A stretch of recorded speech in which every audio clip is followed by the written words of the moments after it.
Everyone, जैसे कि आप सबको पता है सुबह के बज चुके हैं 7 और आपकी दिया को लेकर चल रही है एनसीईआरटी की हेवन। आज का हमारा चैप्टर रहने वाला है क्लास 6 की हिस्ट्री की चैप्टर 8 की पार्ट 2। पार्ट 1 अगर आपने नहीं देखा है तो पार्ट 1 का लिंक आपको इस वीडियो के डिस्क्रिप्शन बॉक्स पर मिल जाएगा, और अगर आप देख चुके हो तो अच्छा है, आपको पार्ट 1 में सब कुछ क्लियर किया गया है। जो इससे पहले की ये जो स्टोरी है, इससे पहले की जो भी पार्ट्स है, इन सबको मैंने पार्ट 1 पर क्लियर कर दिया। ठीक है, तो चलो अभी स्टार्ट करते हैं हमारी ये वाला video. The story of Barygaza. Okay, so Barygaza का क्या स्टोरी है वो हम जानेंगे। The Greek name of Bharuch, जो बारूच नेम का ग्रीक है वर्ड मीनिंग वो है Barygaza. The gulf is very narrow at Barygaza and very hard to navigate for those coming from the sea. Ships had to street in by skillful and experienced local fishermen. So जो भी ship आती थी बाहर से, वो local fisherman है वो उन सबको संभालते थे।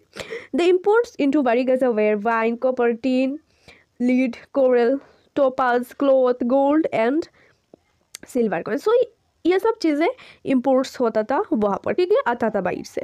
सो वाइन आता था, कॉपर आता था, टीन आता था, लीड आता था, कोरल आता था और टोपास और क्लॉथ, गोल्ड, सिल्वर एक्सेट्रा आता था। ओके, सो एक्सपोर्ट्स होता था जो हमारी देश से जाता था वो था from the town including plants from the, so Himalayas का जड़ी बूटी का प्लांट्स जाता था और आइवरी जाता था और agate and carnelian, cotton, silk, perfumes ये सब जाता था। Okay, special gifts were brought by merchants for king. So merchants जो आते थे, बेसिकली मर्चेंट्स जो है वो ट्रेडर्स है। सो वो किंग के लिए बहुत सारे गिफ्ट्स लेते थे, like this includes vessels of silver, silver के कुछ ज्वेलरीज और सिंगिंग बॉयज़, कुछ बॉयज़ को ले लेते थे जो राजा के लिए सिर्फ गाना ही गाने वाले थे, और ब्यूटीफुल वुमेन भी, राजा को खूबसूरत महिलाओं को भी राजा को गिफ्ट कर देते थे, और fine wines and fine cloth, और फाइन वाइन्स शराब और क्लॉथ जो कपड़े वगैरह वो राजा को गिफ्ट करते थे। अब हम समझेंगे हमारी एंशिएंट टाइम की कॉइन्स। सो फिर से मैं याद दिला दूँ, ये हम पढ़ाई कर रहे हैं जो हमारी मौर्यन एम्पायर है 185 में जो ख़त्म हुआ था 185 BC में, और जो हमारा गुप्ता पीरियड था 300 CE में स्टार्ट हुआ था, उसका जो बीच का जो टाइम पीरियड है उसके बारे में हम डिस्कस कर रहे हैं। सो अगर आप पार्ट 1 देख चुके हो तो आपको पता ही होगा ये सब।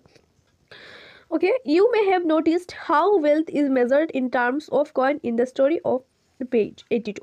Archaeologists have found several thousands of coin belonging to this period. So archaeologists को बहुत सारे coins मिला उस टाइम का।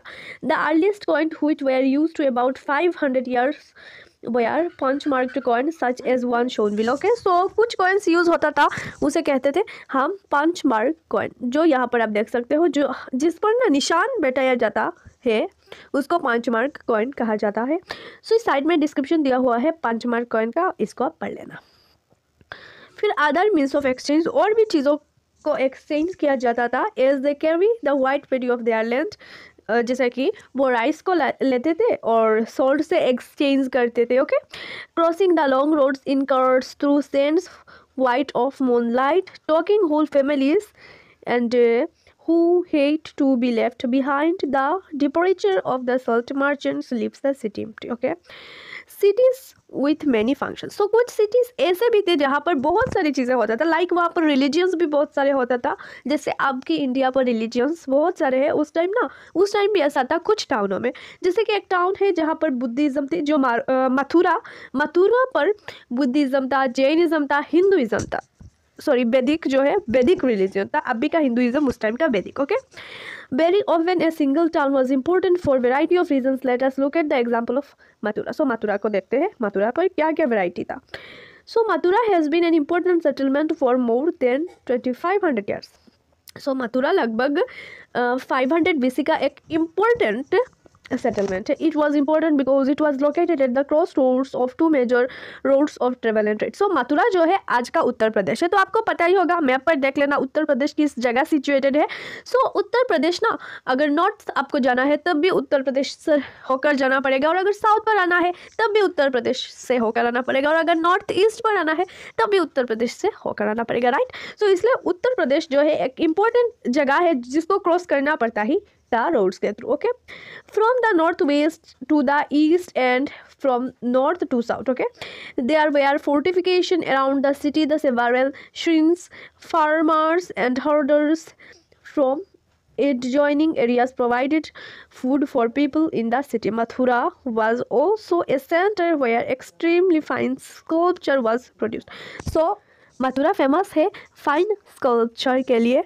ओके, सो नेक्स्ट है हमारा around 2000 years ago Mathura become the second capital of Kushanas. जो कुशानस है जो चाइना से आए थे, सो उसका ना एक सेकंड कैपिटल था हमारा मथुरा. ओके, सो लगभग 2000 ईयर्स पहले, सो लगभग 100 BC में. Okay, about whom you will be reading in chapter 9. So chapter 9 पर हम डिस्कस करेंगे कुशानस के बारे में.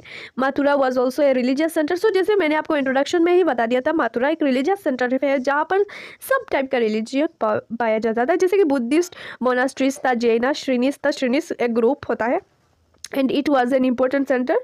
Okay, for the worship of Krishna. और हिंदुइज्म के भी एक इम्पोर्टेंट सेंटर है क्योंकि यहाँ पर कृष्णा की वर्शिप होती है.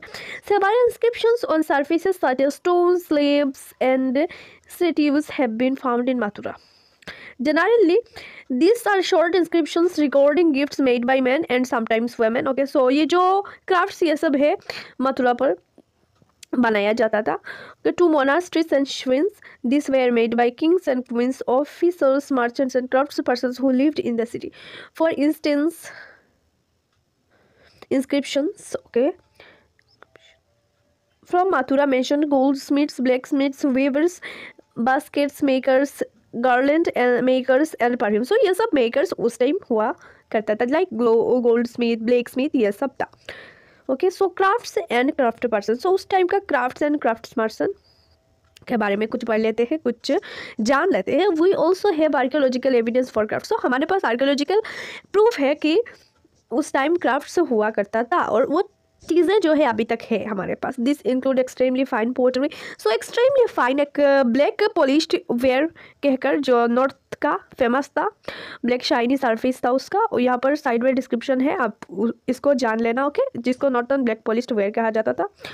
सो northern black polished ware, it gets its name from the fact that it's generally found in northern part of subcontinent. So इसका नाम ही रखा गया northern black polished ware क्योंकि ये नॉर्थ पर ही पाया गया. Remember that the archaeological evidence for many crafts may not have survived. So ये भी सोचो बहुत सारे ऐसे एविडेंस होंगे जो नष्ट हो गया होगा, जो हमको नहीं मिला. Right, we know from text that manufacturers of cloth was important. Okay, so हमने टेक्स्ट से सब कुछ जाना. There were famous centers such as Banarasi in north and Madurai in south. Both men and women worked in these centers. Many craftspersons and merchants now formed association known as Shrinis. So श्रेनिस उस चीज़ को कहा जाता है जब बहुत सारे crafts persons and merchants अपना एक ग्रुप बना लेते हैं, उस चीज़ को हम श्रेनिस कहते हैं. This shrenis of crafts person provided training. So वो कुछ लोगों को ट्रेनिंग प्रोवाइड करते हैं ताकि वो मिलजुल के वर्क कर सके और ज़्यादा प्रोड्यूस कर सके. Produced raw material and distributed the finished product. So जब प्रोडक्ट फिनिश होता है उसको लोगों तक पहुँचाते भी है ये shrenis. Then shrenis of merchants organised the trade. Shrenis also served as banks. Okay, so shrenis को हम एक बैंक की तरह भी उस टाइम यूज़ करते थे. ओके, लाइक जैसे लोग इन्वेस्ट करते थे फिर उनको प्रॉफिट मिलता था उस टाइप का. Where rich man and women deposit money. So वो मनी रखते थे, सो उनको कुछ कुछ इंटरेस्ट मिलता था. दिस वाज और use to support religious institution such as monasteries. और वो रिलीजियस जो भी कुछ इंस्टीट्यूशन है उनको भी कभी कभी हेल्प कर दिया करते थे. ओके, सो जैसे कि अभी का जो टेक्नोलॉजी है बैंक का, उस टाइम से ही चला आ रहा था. Rules of spinning and weaving. So उस टाइम जो स्पिनिंग होता था, वेविंग होता था, लाइक कपड़े बुनते थे, तो उसका क्या रूल्स था ये हमको पता चला अर्थशास्त्र जो बुक है, अर्थशास्त्र इस बुक से. सो ये कौटिल्य का बुक है. ओके, सो अर्थशास्त्र की चैप्टर 7 पर मेंशन है. They describe how spinning and weaving could be done in workshops under the supervision of official works. Okay, widows young women who are definitely evolved, okay, differently evolved nuns, mothers of courtesans, retired women servants of the kings, women who have retired from service in temples. Okay, so ये जो category है ये सारे women जो है ये सब कपड़े को बुनते थे ये वर्क करते थे। May be used processing wool, bird, cotton, hemp and flax. They should be paid according to quality and quantity. उनको पे किया जाता था उनकी जो प्रोडक्ट है उसकी क्वालिटी एंड क्वांटिटी के according. Women who are not permitted to leave their home, so जो भी वुमेन घर से नहीं बाहर जा सकती है किसी भी प्रॉब्लम के लिए, सो उनको ना रॉ मटेरियल्स उनके घर तक प्रोवाइड किया जाता था और वो वर्क करती थी। फिर उनके घर से वो जो जिसने रॉ मटेरियल प्रोवाइड किया अपना, वो अपना सामान लेके जाता था। और अगर वुमेन के साथ कुछ गलत हुआ तो उसको पनिश भी किया जाता था, और वुमेन अगर वर्क ना करती तो उसका थम्स जो है उंगली काट दिया जाता था। एक क्लोजर लुक अरिकामेडू। सो हम अरिकामेडू पर एक क्लोजर लुक डालते हैं और देखते हैं क्या चीज़ है अरिकामेडू। फाइंड अरिकामेडू इन पुडुचेरी। सो अरिकामेडू एक जगह है जो पुडुचेरी पर है। मैप 7 पेज 105 पर है आपका। And read the box on Rome on between 88 between 2,200 and 1,900 years ago. Arikamedu was a coastal settlement where ships unloaded goods from distant lands. So अभी का जो पुडुचेरी है वो है अरिकामेडू उस टाइम का। सो बिटवीन लगभग जो हमारा 200 BC और हमारा 100 CE की बात है, वहाँ पर क्या होता था, गुड्स जो है अनलोड होता था क्योंकि वो कोस्टल सेटलमेंट है, कोस्टल लाइन पर है। A massive brick structure which may have been a warehouse was found at the site. Other finds include pottery. वहाँ पर पोट्री मिला from the Mediterranean region such as amphor, double-handled jars that contained liquids such as wine or oil, और jars मिला जो wine और oil को contain करता था उस time. So the stamped red glazed pottery और red glazed pottery भी मिला known as Erythrin, which was named after a city in Italy. This was made by pressing wet clay into a stamped mold. There were yet another kind of pottery which was made locally through Roman designs were used. Roman lamps, glassware and gems have also found at the site. Small tongues have been found, यहाँ पर आप देख सकते हो picture, that were probably ring weights used to dye cloth. Okay, so there is plenty of the evidence for the making of beads and semi-precious stones and glass. So वहाँ पर ये evidence मिला कि वहाँ पर beads बनाया जाता था, semi precious stones बनाया जाता था और glass भी बनाया जाता था. So Tamil Brahmini inscriptions, several pieces of pottery have inscriptions in the Brahmi which was to read Tamil. So Tamil पर लिखा गया ये कुछ inscription है यहाँ पर साइड पे पत्थरों पर आप देख सकते हो. बच्चों खुशी की बात यह है यहाँ पर ख़त्म हुआ ये हमारा हिस्ट्री का चैप्टर 8 और चैप्टर ये जो है चैप्टर का पार्ट 2 है. और चैप्टर का अगर पार्ट 2 आपने नहीं देखा और डायरेक्ट पार्ट इस चैप्टर का अगर पार्ट 1 आपने नहीं देखा और डायरेक्ट पार्ट 2 पर आ गए हो तो मैं रिकमेंड करती हूँ आप जाके पहले पार्ट 1 देखो फिर आके पार्ट 2 देखो. ओके, सो यहाँ पर ख़त्म हुआ हमारा ये कंप्लीट चैप्टर. और इस चैप्टर की एनसीईआरटी सॉल्यूशंस, एनसीईआरटी के नोट्स के लिए मेरे चैनल को आप सब्सक्राइब ज़रूर करो, आगे आपको मिल जाएंगे.